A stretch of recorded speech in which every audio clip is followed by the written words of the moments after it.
অনেকেই আছে অতিরিক্ত গুনাহ করে ফেলেছে, বেশি গুনাহ করবার কারণে দুশ্চিন্তায় আছে, টেনশনে আছে, ডিপ্রেশনে আছে। তারা চিন্তা করে আমি যেই গুনাহ করেছি এই গুনাহ কি আল্লাহ পাক রব্বুল আলামিন ক্ষমা করবে? অনেকে আছে সারা জীবন ভর জিনা করেছে, অনেকে আছে চুরি করেছে, ডাকাতি করেছে, অনেকে আছে মানুষকে কষ্ট দিয়েছে। বিশ্বনবী মুহাম্মদ সাল্লাল্লাহু আলাইহি ওয়াসাল্লাম বলেন, সাহাবীরা তোমাদেরকে এমন একটা দোয়া শিখাবো, যদি এই দোয়াটা দৈনিক 100 বার পাঠ করতে পারো, তোমার গুনাহ যদি সমুদ্রের ফেনা পরিমাণ হয় আল্লাহ তাআলা ক্ষমা করে দিবে। দোয়াটার পাওয়ার কেমন দেখেছেন? রাসূল বলেন, যদি দৈনিক 100 বার এই দোয়াটি পাঠ করো, যদি তোমার গুনাহ সমুদ্রের ফেনা পরিমাণ হয় আল্লাহ পাক রব্বুল আলামিন ক্ষমা করে দিবেন। বুখারী শরীফের হাদিস, রাসূল করিম সাল্লাল্লাহু আলাইহি ওয়াসাল্লাম বলেন, মান ক্বালা সুবহানাল্লাহি ওয়া বিহামদিহি ইয়াওমা মিয়াতা মাররা হুত্তাত খাতায়াহু ওয়া ইন কানাত মিথলা জাবাদিল বাহর। বিশ্বনবী মুহাম্মদুর রাসূলুল্লাহ সাল্লাল্লাহু আলাইহি ওয়াসাল্লাম বলেন, যে ব্যক্তি দৈনিক 100 বার বলবে সুবহানাল্লাহি ওয়া বিহামদিহি, সুবহানাল্লাহি ওয়া বিহামদিহি, ওই ব্যক্তির গুনাহ যদি সমুদ্রের ফেনা পরিমাণ হয়, বিশ্বনবী বলেন আল্লাহ পাক রব্বুল আলামিন তার গুনাহগুলোকে ক্ষমা করে দেবে। এই পৃথিবীর মধ্যে সমুদ্র কি কম?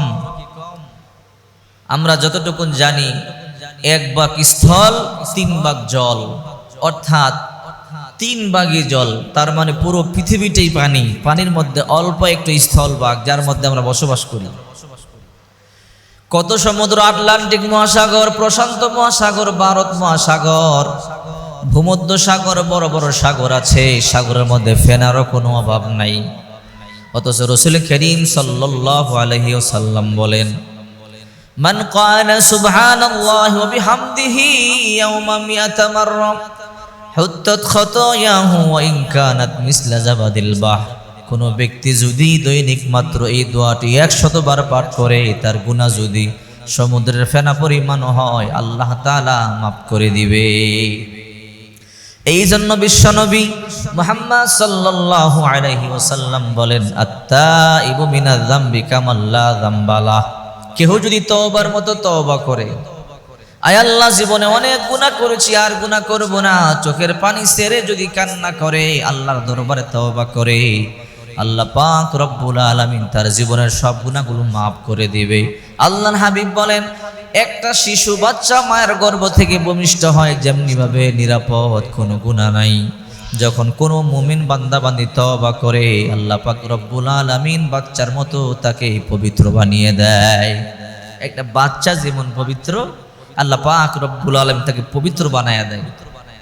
এই জন্য আল্লাহ পাক রব্বুল আলামিন বলেন, ইল্লা মান তাবা ওয়া আমানা ওয়া আমিলা আমালান সলিহা ফাউলাইকা ইউবাদদিলুল্লাহু সাইয়্যাতিহিম হাসানাত। যারা তওবা করে, নতুন করে ঈমান আনে, আল্লাহ পাক রব্বুল আলামিন তাদের পিছনের গুনাহগুলোকে মাফ করে দেয়। শুধু মাফ করে না, পিছনের গুনাহগুলোকে নেকের দ্বারা পরিবর্তন করে দেয়।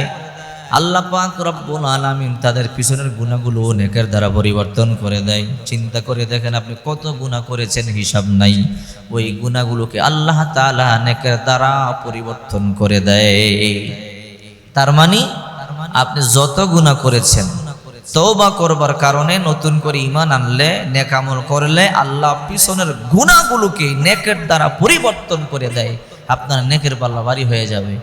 এই জন্য বলছিলাম ছোট্ট দোয়াটির কথা, প্রতিদিন সকালবেলা 100 বার পাঠ করবেন, সুবহানাল্লাহি ওয়া বিহামদিহি, সুবহানাল্লাহি ওয়া বিহামদিহি, সুবহানাল্লাহি ওয়া বিহামদিহি। আল্লাহ রাসূল বলেন, মাত্র তুমি যদি দৈনিক 100 বার পড়তে পারো, তোমার গুনাহ সমুদ্রের ফেনা পরিমাণ হলেও আল্লাহ তাআলা ক্ষমা করে দিবে।